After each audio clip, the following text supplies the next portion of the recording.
Bismillahirrahmanirrahim. Welcome to all my students. I hope you all are safe and well.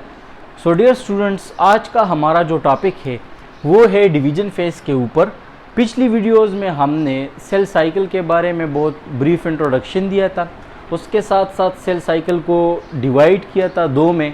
एक था हमारा interphase जो कि हम पढ़ चुके हैं और दूसरा है हमारा था डिवीजन फेज। आज हम डिवीजन फेज के ऊपर बात करेंगे और उसके अंदर हम माइटोसिस को ब्रीफली समझेंगे। ओके, कि माइटोसिस प्रोसेस क्या है और फिर माइटोसिस के अंदर डिफरेंट फेजेस, केरोकाइनेसिस, साइटोकाइनेसिस। फिर केरोकाइनेसिस में डिफरेंट फेजेस जो हमारे पास है, प्रोफेज, मेटाफेज, इनाफेज, एंटीलोफेज, उसके अंदर जो मेन इवेंट्स होते हैं वो आज हम समझेंगे। तो स्टार्ट लेते हैं फ्रॉम द डिवीजन फेज। तो हमने पढ़ा था, यहाँ पर आप देख सकते हैं कि सेल साइकिल को ब्रॉडली हमने डिवाइड किया था इंटरफेज को में और डिवीजन फेज में। अब इंटरफेज में हमने G1 फेज को पढ़ा, S फेज को पढ़ा, G2 फेज को पढ़ा और हमने पढ़ा कि इंटरफेज को प्रिपरेटरी फेज भी बोलते हैं क्योंकि उनमें सब वो चीज़ें सेल के अंदर जमा होती है, प्रिपेयर्ड होती है जो आगे जाके डिवीजन फेज में हमें काम आती हो। ओके, जिस तरह के डिफरेंट टाइप्स ऑफ प्रोटीन्स हो गए, DNA रिप्लिकेशन हो गया, तो ये सारी चीज़ें अब हम इस्तेमाल करेंगे डिवीजन फेज में। तो जब सेल डिवीजन फेज तक आ जाता है, यहाँ पर मैं लिख लेता हूँ डिवीजन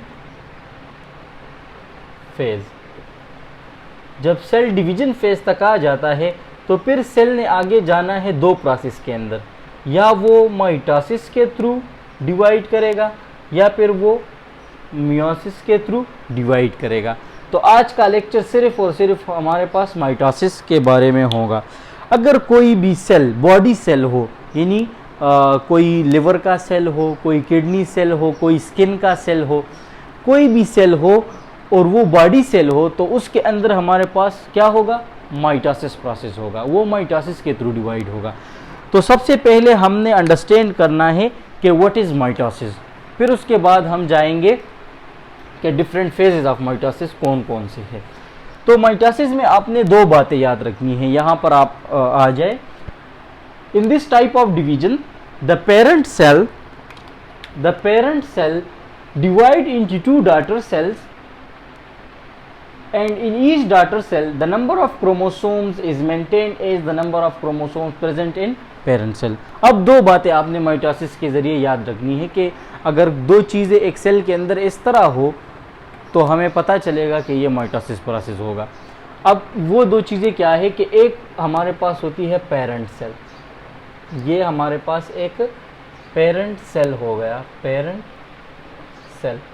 ओके, अगर इसके eight the end of the division, अगर हमारे पास इस एक सेल से दो सेल बन जाए, एक बात ये होगी कि एक सेल से दो सेल बनेंगे और इस सेल को हम क्या कहते हैं, each of them is daughter cell, DAUGHT, daughter cell.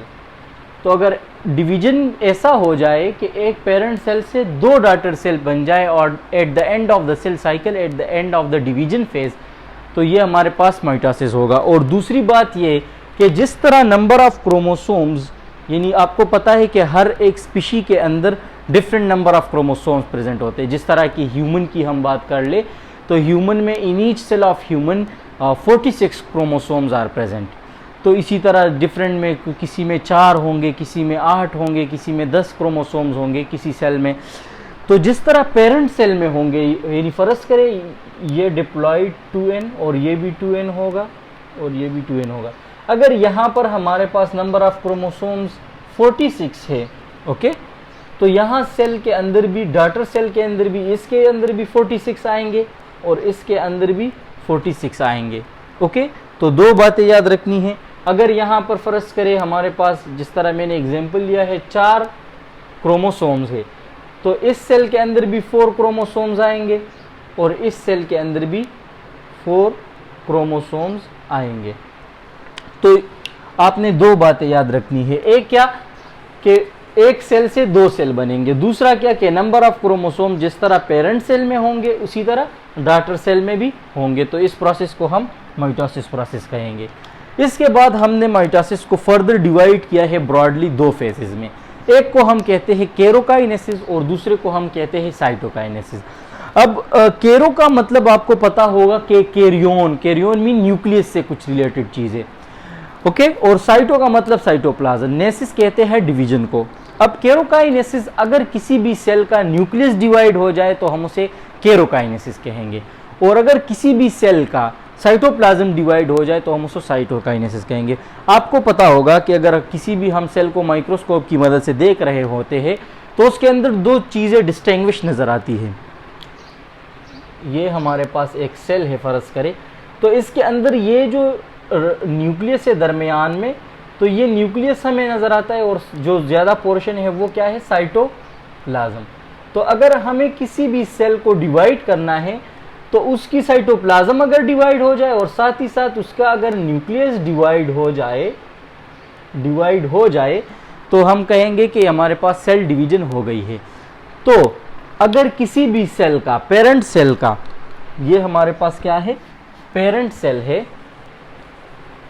Cell है, अगर इससे हमारे पास दो डॉटर सेल बन जाए, इसी तरह एक सेल होगा इसी तरह, और उसके अंदर न्यूक्लियस डिवाइड हो जाए, ये हमारे पास क्या है, न्यूक्लियस। ये न्यूक्लियस, ये जो पेरेंट न्यूक्लियस है, दो डॉटर न्यूक्लियस बना ले, तो इसको, इस प्रोसेस, इसके अंदर जितने इवेंट्स होते हैं उस प्रोसेस को हम क्या कहेंगे, केरोकाइनेसिस। और अगर इसका साइटोप्लाज्म डिवाइड हो जाए इसी तरह, एक सेल और दूसरा सेल, तो हम उसे साइटोकाइनेसिस कहेंगे। तो हम अब पढ़ेंगे कि ये जो न्यूक्लियस डिवाइड होता है इसके अंदर कितने प्रोसेस होते हैं और बाद में साइटोकाइनेसिस होती है, यानी साइटोप्लाज्म डिवाइड होती है। तो केरोकाइनेसिस को सिंपल समझने के लिए हमने इसको फर्दर डिवाइड किया है इनटू 4 डिफरेंट फेजेस। और वो फेजेस कौन से हैं, प्रोफेज, मेटाफेज, इनफेज, टीलोफेज, ओके। तो ये 4 फेजेस है। अब प्रोफेज से हम स्टार्ट लेंगे, लेकिन इससे पहले मैं आपको कुछ ओवरव्यू देता हूँ इस चैप्टर का। एक एग्जाम्पल भी लेंगे हम सेल का। आपको पता होगा कि हमारे पास एक सेल के अंदर, ये फर्ज करें एक सेल है, इसके अंदर न्यूक्लियस प्रेजेंट होता है, ओके। और न्यूक्लियस के अंदर हमारे पास क्रोमेटिन मटेरियल प्रेजेंट होता है, chromatin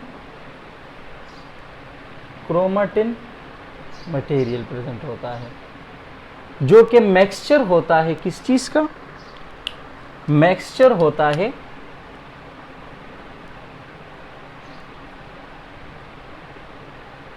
mixture of protein, special type of protein जिसे हम हिस्टोन बोलते हैं, प्लस डीएनए मॉलिक्यूल, ओके। और ये बाद में जाके क्या बनाएंगे, क्रोमोसोम्स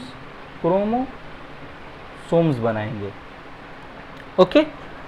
अब सेल के अंदर इसी तरह अगर हम न्यूक्लियस को बाहर निकाल ले तो ये हमारे पास कुछ स्पेशल टाइप ऑफ प्रोटीन हो गए इसी तरह, और रेड कलर से मैं शो करता हूँ, इसके इर्द गिर्द डीएनए मॉलिक्यूल इसी तरह रैप्ड होता है इसी तरह, जिसको हम क्रोमेटिन मटेरियल बोलते हैं। और यही क्रोमेटिन मटेरियल बाद में जाके क्या बनाएंगे, क्रोमोसोम्स बनाएंगे।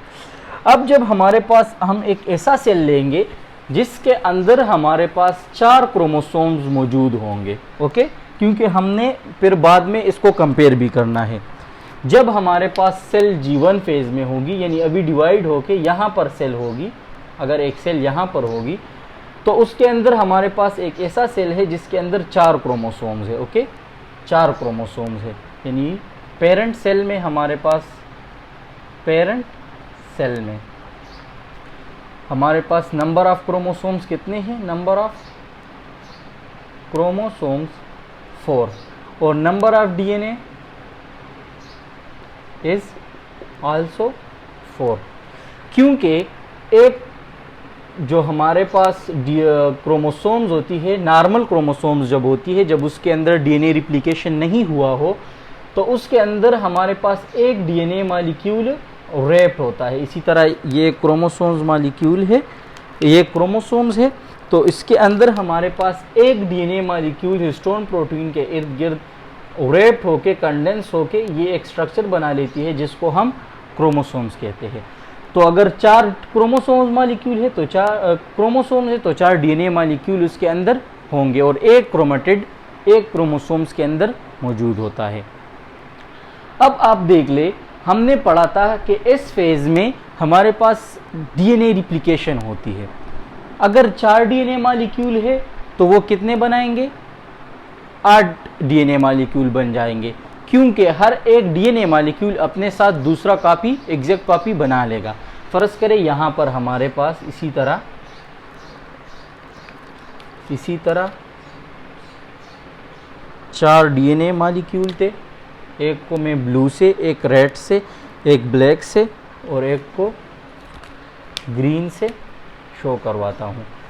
अगर 4 डीएनए मॉलिक्यूल थे इसी तरह, तो इन्होंने क्या किया कि अपने साथ दूसरा एग्जैक्ट कॉपी भी डीएनए का बना लिया, जिसको हम डीएनए रिप्लिकेशन कहते हैं। ओके, इसी तरह ब्लू, ये जो डीएनए मॉलिक्यूल है, इसने भी 2 कॉपी बना लिए। इसी तरह रेड ने भी 2 डीएनए मॉलिक्यूल बना। अब हमारे पास क्या होगा, यहाँ पर मैं लिख लेता हूँ आफ्टर डीएनए रिप्लिकेशन। ये क्यों होता है डीएनए रिप्लिकेशन? ताकि हमारे पास जो डॉटर सेल बनेंगे उसमें number of chromosomes just same रहे as present in the parent cell. जिस तरह पेरेंट सेल में नंबर ऑफ क्रोमोसोम होंगे, इसी तरह डॉटर सेल में होंगे। तो इसके लिए हमें ज़रूरी है कि डीएनए की रिप्लिकेशन हो जाए। ओके, तो after DNA replication number of chromosomes कितने होंगे? नंबर ऑफ क्रोमोसोम्स वही सेम रहेंगे 4, और डीएनए मॉलिक्यूल कितने होंगे? DNA molecule 8 DNA molecule. यानी अब हर एक डीएनए मॉलिक्यूल ने अपने साथ एग्जैक्ट कॉपी बना लिया है, लेकिन वो वही इस 4 डीएनए मॉलिक्यूल में प्रेजेंट होंगे। तो अब हम आते हैं कि what is sister chromatids, what is chromatin condensation. आपने क्रोमेटिन भी पढ़ लिया और हमने एग्जांपल लिया है एक ऐसे सेल का जिसके अंदर 4 क्रोमोसोम्स मौजूद है। तो यहाँ पर अब आ जाए कि प्रोफेज के ऊपर। अब प्रोफेज के अंदर जो फर्स्ट इवेंट होता है वो होता है chromatin condensation. Okay, chromatin condensation. और सेकंड क्या होता है कि sister chromatids formation. Chromatin condensation की वजह से हमारे पास सिस्टर क्रोमेटिड्स फॉर्मेशन होती है। यहाँ पर आप देख सकते हैं कि एक क्रोमोसोम में हमारे पास एक क्रोमेटिड मौजूद था, लेकिन जब डीएनए की रिप्लिकेशन हो गई, ये इसके अंदर जो डीएनए है, फर्ज करें ये एक क्रोमोसोम्स के अंदर था, ये दूसरे क्रोमोसोम्स के अंदर था, ये तीसरे क्रोमोसोम्स के अंदर था, ये चौथे क्रोमोसोम्स के अंदर था। अब हमारे पास डीएनए की रिप्लिकेशन हो गई है जो 2 बन गए हैं। तो अब इस 2 डीएनए ने हमारे पास इस एक क्रोमोसोम्स के अंदर रैप्ड होना है, तो इस तरह का स्ट्रक्चर बनाएगी क्रोमोसोम्स। ओके,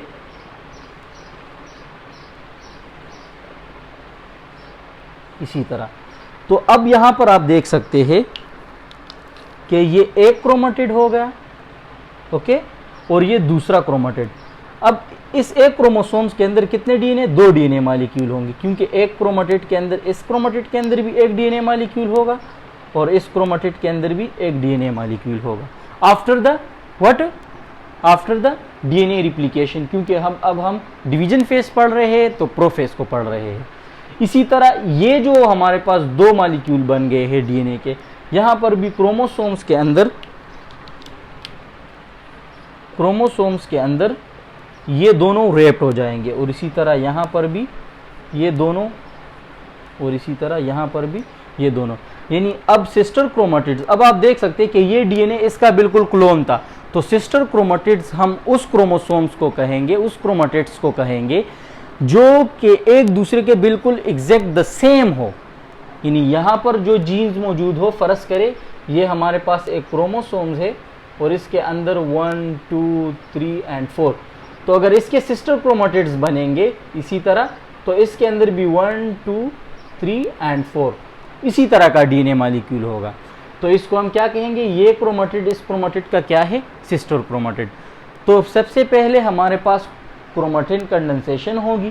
क्रोमेटिन कंडेंसेशन, ये जो मॉलिक्यूल है inside the nucleus, chromatin network, chromatin material, वो कंडेंस होके, क्वाइल होके, ये डीएनए मॉलिक्यूल क्वाइल होके, जिस प्रोसेस को हम कंडेंसेशन कहते हैं, ये क्वाइल होके एक स्ट्रक्चर बनाएगी जिसको हम सिस्टर क्रोमेटिड्स कहते हैं। तो आई होप ये समझ आ गया होगा कि chromatin material condensation will occur, and at the end of the chromatin material condensation, sister chromatids will form. Okay, तो ये आपको समझ में आ गया होगा। अब हमारे पास हर एक क्रोमोसोम्स के अंदर 2 डीएनए मॉलिक्यूल मौजूद है और सिस्टर क्रोमेटिड्स, हर एक क्रोमोसोम्स के अंदर 2 क्रोमेटिड्स मौजूद है जिसके अंदर एक एक डीएनए, दो डीएनए मौजूद है। अब इसके बाद हमारे पास centriole movement to the opposite पोल।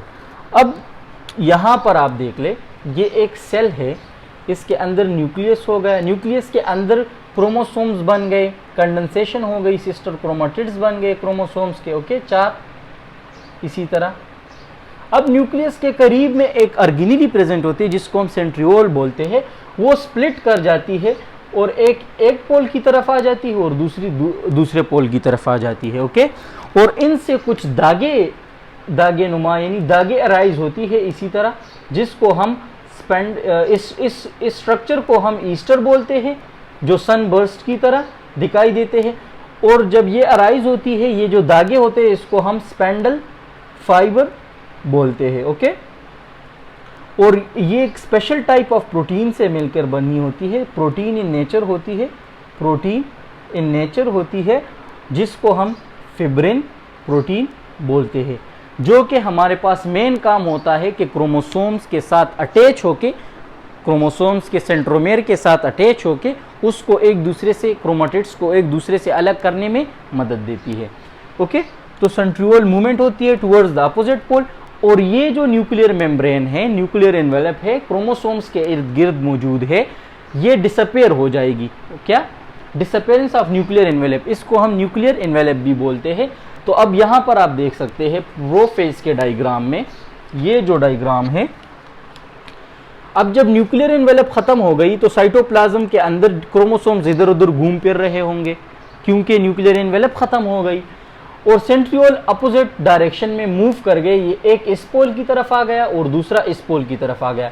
तो अगर हम किसी भी डिवाइडिंग सेल को माइक्रोस्कोप की मदद से देख रहे होंगे और अगर हमें कुछ इस तरह डायग्राम देखने को मिले तो हम कहेंगे कि ये अभी क्या है, प्रोफेज की इवेंट स्टार्ट है अभी सेल के अंदर।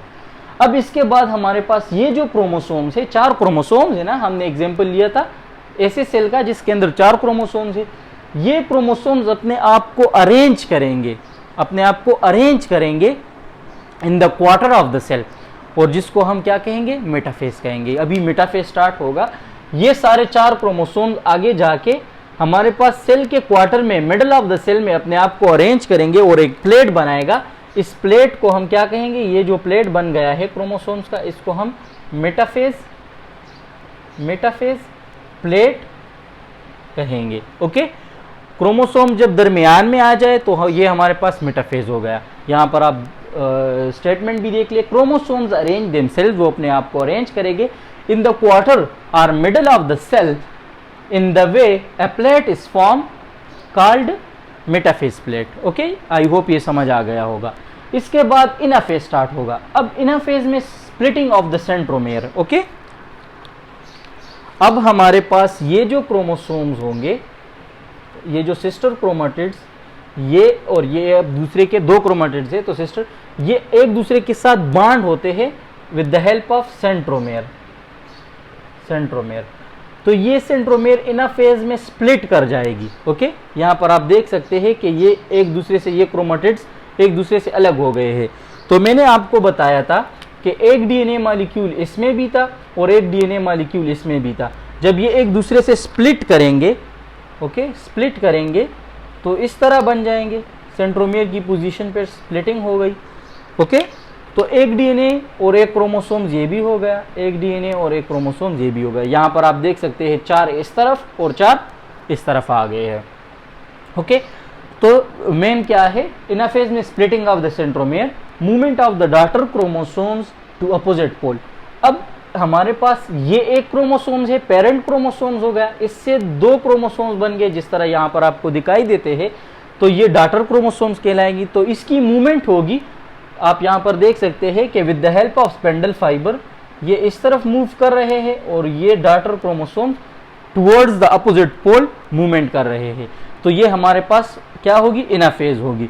इन्वेजिनेशन ऑफ मेम्ब्रेन में लेकर, और यहाँ पर स्टार्ट हो जाती है इन्वेजिनेशन ऑफ मेम्ब्रेन। मीन ये जो सेल मेम्ब्रेन है ये अंदर की तरफ इस तरह दबने लगती है, इसको हम इन्वेजिनेशन बोलते हैं। इसी तरह यानी नीचे से ऊपर की तरफ और ऊपर से नीचे की तरफ, फिर बाद में ये जाके साइटोकाइनेसिस में एंड होती है।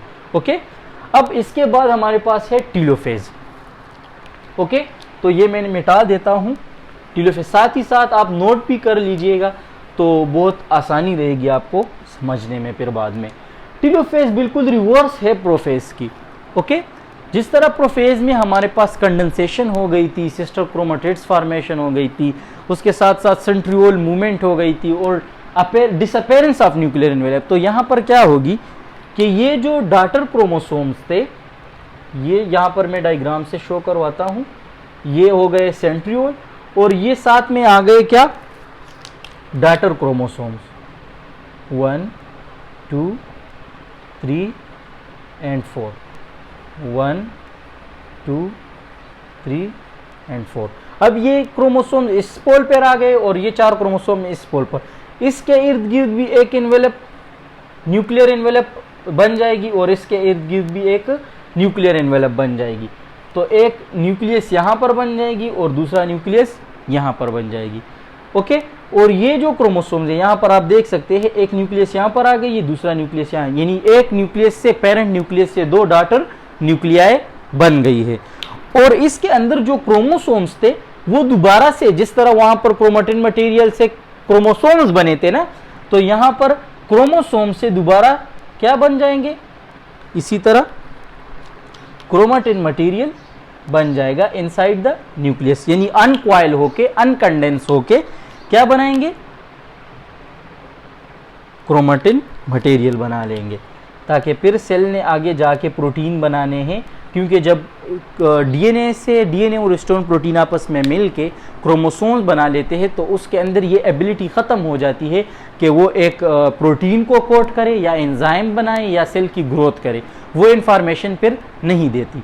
तो जब वो क्रोमेटिन फॉर्म में होती है, यानी थिन फॉर्म में होती है, तो उस दौरान हमारे पास ये प्रोटीन भी बना सकते हैं और डिवीजन भी कर सकते हैं। तो अब यहाँ पर टीलोफेज में 2 सेल, 2 न्यूक्लियाई बन गए हैं और एक के साथ भी सेंट्रियोल और दूसरे के साथ भी सेंट्रियोल। अब यहाँ पर आप एक दूसरे क्वेश्चन भी कर सकते हैं स्टूडेंट्स के, सर यहाँ पर तो हमारे पास साइटोप्लाज्म के अंदर डिफरेंट ऑर्गेनेलीज भी प्रेजेंट होते हैं, जिस तरह एंडोप्लाज्मिक रेटिकुलम हो गया, गाल्जी अपरेटस हो गया, वैक्यूल्स हो गए, वो सारे।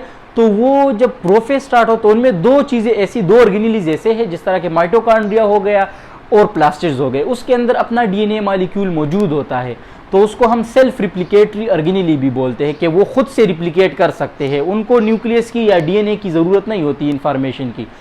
तो प्रोफेज के अंदर ये सारे जो ऑर्गेनेलीज है, बाकी एंडोप्लाज्मिक रेटिकुलम हो गया, गाल्जी अपरेटस हो गया, वो डिजेनरेट हो जाते, ख़त्म हो जाते हैं और यहाँ टीलोफेज में दोबारा से वो रोनुमा हो जाते हैं, नमूदार हो जाते हैं। ओके, तो ये कुछ पॉइंट था कि मैंने टच दिया। इसके बाद टीलोफेज के अंदर यहाँ पर डॉटर न्यूक्लियाई फॉर्म, यहाँ पर आप देख सकते हैं chromosomes uncoil, uncondense to become the chromatin, ये मैंने आपको समझा दिया। इसके बाद हमारे पास साइटोकाइनेसिस होगी। ये जो डायग्राम है ये आगे मैं फर्दर प्रोसीड करूंगा फर्दर। ये हो गई केरोकाइनेसिस का एंड, कि हमारे पास 2 एक पेरेंट न्यूक्लियस से 2 न्यूक्लियस बन गए और क्या हो गया कि यहाँ पर भी 4 क्रोमोसोम्स और 4 डीएनए मॉलिक्यूल आ गए और यहाँ पर भी 4 क्रोमोसोम्स और 4 डीएनए मॉलिक्यूल आ गए। ओके, अब यहाँ पर आप देख ले कि यही सेल दरमियान में से इन्वेजिनेट कर जाएगा, ये जो सेल है ये दरमियान में से इन्वेजिनेट कर जाएगा। इसी तरह ये सेल मेम्ब्रेन, साइटोकाइनेसिस, अब यहाँ पर क्या है, साइटोकाइनेसिस स्टार्ट हो गई है। इससे नीचे आके ये दोबारा से और भी अंदर की तरफ दबने लग जाएगा इसी तरह। ओके, ये एक न्यूक्लियस, ये दूसरा nucleus, with 4 number of chromosomes and 4 number of DNA molecule, with 4 number of chromosomes and 4 number of DNA molecule. और एट द एंड हमारे पास क्या होगा कि 2 सेल बन जाएंगे। तो अब आप यहाँ पर आ जाए, मैंने माइटोसिस में आपको बताया था, यहाँ पर मैं से पहले लिख लेता हूँ, आफ्टर डिवीजन